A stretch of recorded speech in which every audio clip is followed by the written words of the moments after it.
In the heart of Europe, thousands of Arab fighters. Zenica, 1995. They'd come to wage holy war in support of the Bosnian army. Their commanders had bigger plans.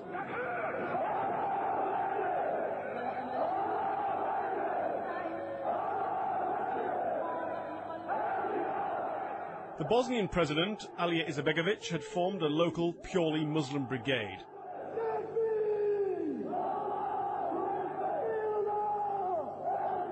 He then allowed into the country up to 6,000 foreign Muslims, mostly from the Middle East.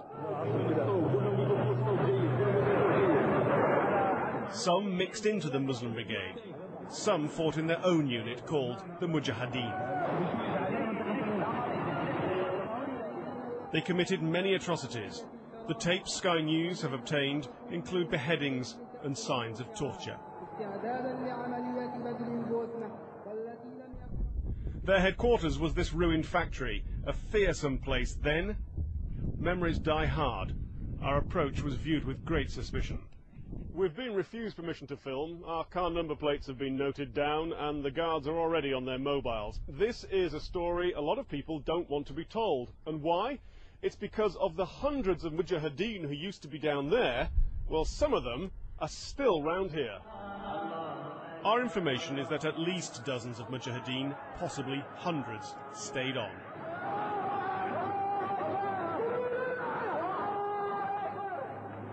Some hung up their Kalashnikovs, but not all. I think it would be naive to say that there aren't some people who have remained over here and that they've been infiltrated for certain reasons. British citizen Benjamin Zaffarani stayed on using his fake Italian passport. He was shot dead in Zenica in March '97, carrying out a robbery to raise funds for Jihad. We think he's buried in the village of Meherici, along with many other Mujahideen. We began filming. The villagers were so hostile we stopped. This isn't just about history, it's about now. Documents passed to us indicate the scale of the problem. Sky News has obtained several documents marked top secret, amongst them this, which lists 1,700 names of Mujahideen fighters. There are dozens of Saudis, Yemenis, Egyptians, and among them there are 5 Britons. For example, Sehid Jasir, Ingleska, which means English, Boginho, which means killed in action. And here another Ingleska, Mohammed Aisa. Other names marked as English are Abu Qutayba Asim, Abu Khalid Abdul Razak, and Abdul Kelik Abdul Qudus. These pages show the names of several hundred Mujahideen who were given Bosnian passports after the war, and that they changed their names. For example, Abdullah Khalid becomes Klokic. Western intelligence agencies are now pressing the Bosnians to look into exactly where these people are and what they're doing. And asking, have any of these men been in contact with the 3 young Bosnian Muslims arrested last month on terrorism charges? Firearms, explosives, and a suicide video confession were seized. The youths are being held in this Sarajevo jail. There have been 7 connected arrests made in Sweden. People had this type of munitions, they had explosives, they had firearms, and obviously they intended to use that for some ulterior purpose, whether it was within Bosnia-Herzegovina or elsewhere. They were planning some type of activities, terrorist type activity, and that is actually worrying that people are actually here in Bosnia doing that. The arrests have shocked the Bosnians, locals asking, where did these young men get their ideas from? Bosnia's version of Islam includes lipstick and beer, but it wasn't just fighters that infiltrated in '95, it was ideas.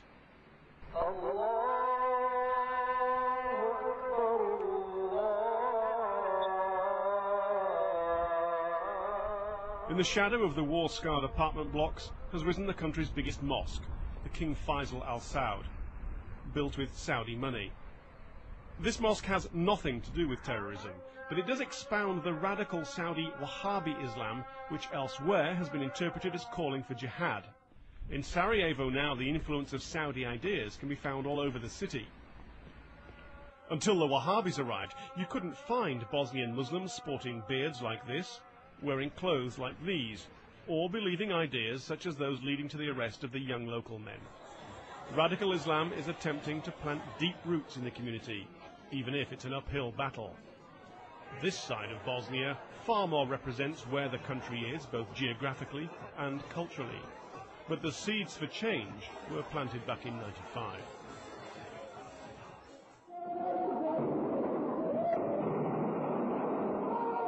The war brutalized a generation. These are Bosnian Muslim forces desecrating an Orthodox church. Here we see a Bosnian Serb being interrogated.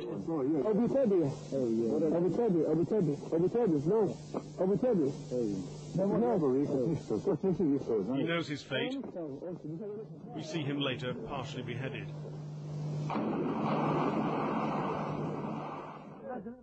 The Bosnian Muslims didn't need much encouragement to commit atrocities. All sides were engaged in the practice. But the foreign fighters brought with them a new world view, Jihad.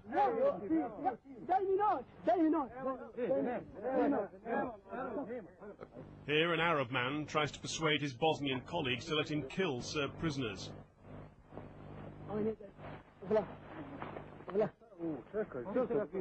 Eventually he leads them off to their deaths.